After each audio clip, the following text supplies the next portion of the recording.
Well, good afternoon, everyone. Here we are in week 8 of Servant Leadership, your last week, and you've done a fantastic job.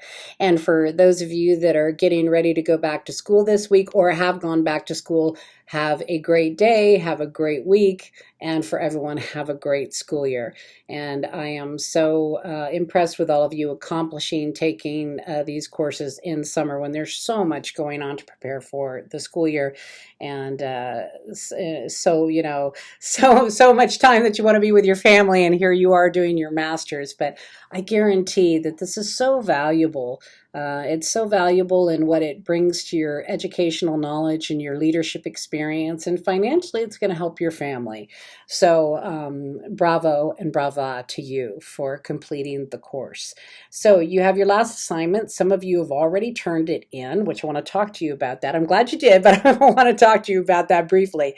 So this week is your final assignment, and it is, of course, your personal leadership plan. So I want you to promise me one thing, all of you, especially if you've already turned in your assignment. I want you to promise me that you will hold these directions somewhere on your desktop at school.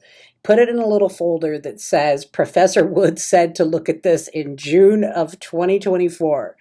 And after this school year is over, when you have some time to reflect, to have some space, to relax into things, to clear your mind, I want you to look at this again. This is really something, this is more than just an assignment. This is a life assignment. And we need to do these inventories, these assessments to see where we are, specifically as leaders. Each year we need to look at what went well, what didn't go well, what we can work on, how we can grow.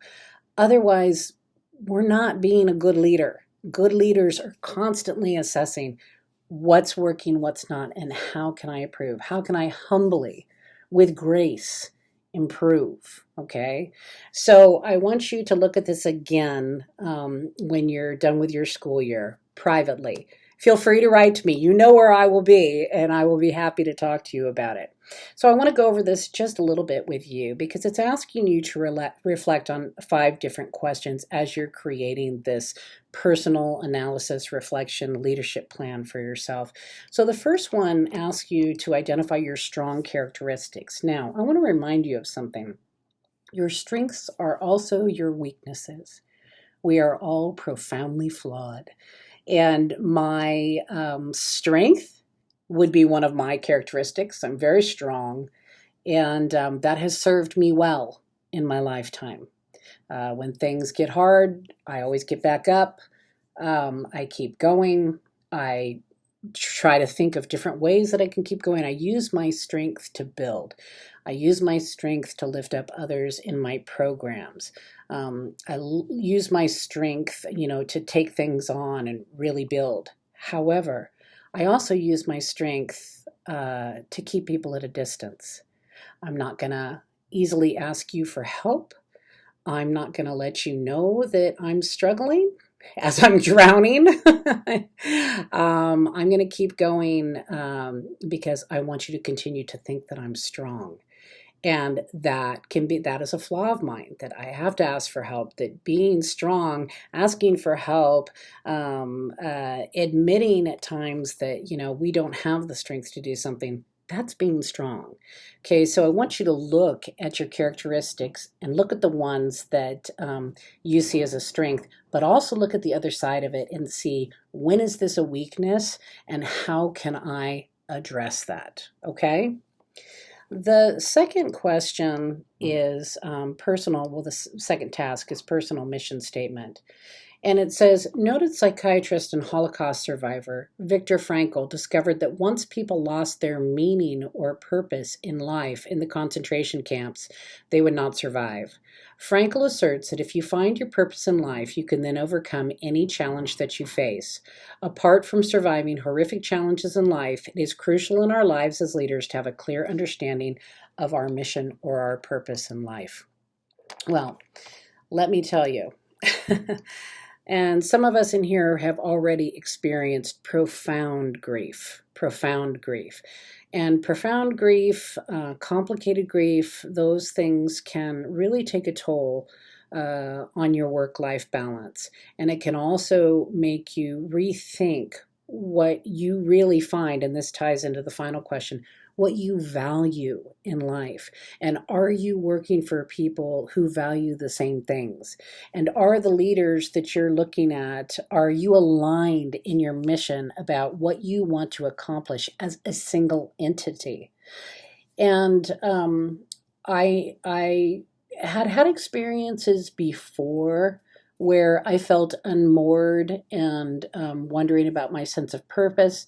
Those of us that look to faith or a universal sign. There's times when you become unmoored and you kind of ask for something to be shown to you. For me, this happened to me when I lost my mother in 2018. And I was very close to my mother, as you know. I lived with her. I took care of her since my father's passing when I was a teenager, financially, physically, emotionally. And the last year of her life, when she had had a horrible fall, I was teaching school and being a 24/7 caregiver for my mother. And it was really, really difficult. But I kept going because she was my purpose. She was my purpose. I wanted to financially provide for her and make sure that she was okay. And so I kept going. When I lost my mother, that is when it became really, really difficult. And I had to look at my mission, my purpose in life. And although I had loved teaching middle school and high school for almost 30 years, something in me just could not do it anymore. And I loved being with the children. I loved being at school, but I loved being with my colleagues and I loved being with my children, but everything else didn't feel aligned with that anymore. And once again, my strength was like, hey, just power it out. You're almost at 30 years. Keep going. You keep going. You're not a quitter. But there was a quieter voice inside of me saying, this isn't your purpose anymore. It's time for a new path. And I had to make that leap of faith. And it was very difficult, but I did. And I can't say that I never look back. Very much so like Frodo in Lord of the Rings on the road to Mordor. You have your good moments, you have your bad moments, you doubt yourself constantly, but you move forward. Follow that golden thread to this new purpose in life. Okay, so you want to look at those things and see where you're at. Okay, let's go down to the statements where it says anonymous statements. And some of the examples are to use my writing skills to inspire and educate others around the world to make change, to inspire children to be more than they thought they could be, to encourage and equip others to live the lives they want to live. And that's what happened to me as I started looking at, I don't want to throw education away. I love being a teacher. I love being a master of the craft. I love teaching people and sharing stories and offering knowledge, experience, strength, and hope to others. And so I knew that I wanted to continue on with college teaching. I knew that I wanted to go back to school and learn more and get my doctoral degree, and that through my writing and through my teaching, I would help others to be better teachers, better doctoral students, understand what they might be going through in their life through my doctoral work and write about it. And then that became more aligned with who I am and what I want to be. Okay, so those are the things that you need to think about as you're writing. And then once you have identified a clear purpose for your life, the next step is to create a clear goal for your life's activities for today and the future. And that's something I think that all of us as educators and administrators, we're good with routine. We're good with routine, getting up at a specific time. We live by the bell, we die by the bell. We all know this. But sometimes we have a tendency to put ourselves last. And so what this is asking is, what are you going to choose to do with your time to help you move towards this life goal or these life goals or these mini goals towards your life goal? And a mentor of mine said to me, and I'm 58 and she's 80, she said, at this point in time, money is not your currency. Time is your currency. What do you want to do with this time? And you need to think about that when you're thinking about work and you're thinking about family and you're thinking about life goals, which can always change. But you want to set purpose, you want to set intention, and then you want to use as much of your time living that authentic life that you want to live, meeting your life goals. Okay? So you're going to think about those things. And it's not a coulda, woulda, shoulda, or you need to do this list. It's a this is my intention of becoming the person that I want to be or meeting the goals that I'm hoping to meet. Okay? All right, and then personal core values. After identifying your vision, it will help to develop 3 to 5 core values that identify your foundational beliefs, which will dictate your behavior and guide the decisions you make. And Kouzes and Posner, of course, said that learning to be the best leader you can requires you to be clear about what you value and what you care enough about to be willing to make sacrifices. Your values help you determine what to do and not to do. Okay?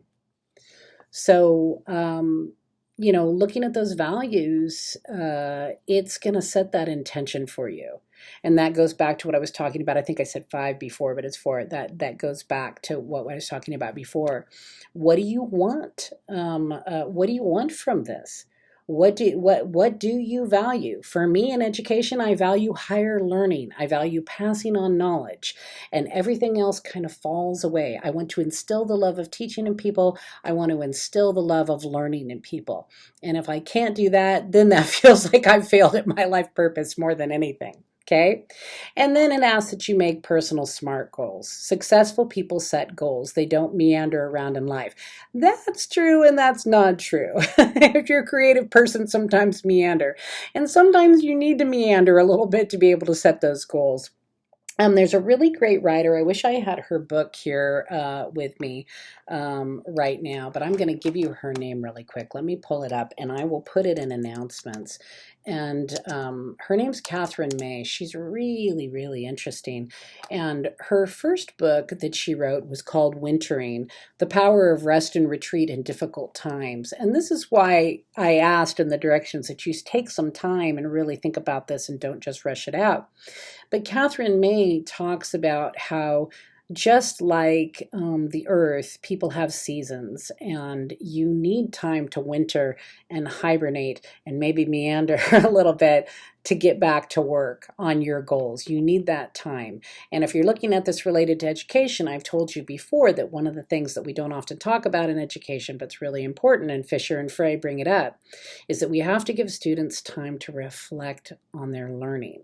The minute we get into the classroom to teaching all the way through the minute the bell rings to excuse us, that is not what you're supposed to do. You're supposed to give children to have an unstressed brain and to relax and reflect on what they've learned, calmly, quietly assess. Okay? We have to do the same.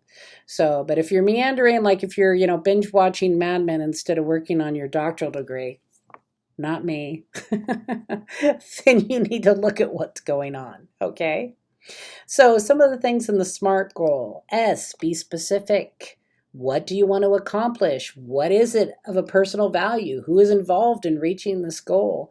M, measurable. How much? How many? I'm going to walk 10 minutes today, and then next week walk 20 minutes and work on my health. Think about that. Think about increments.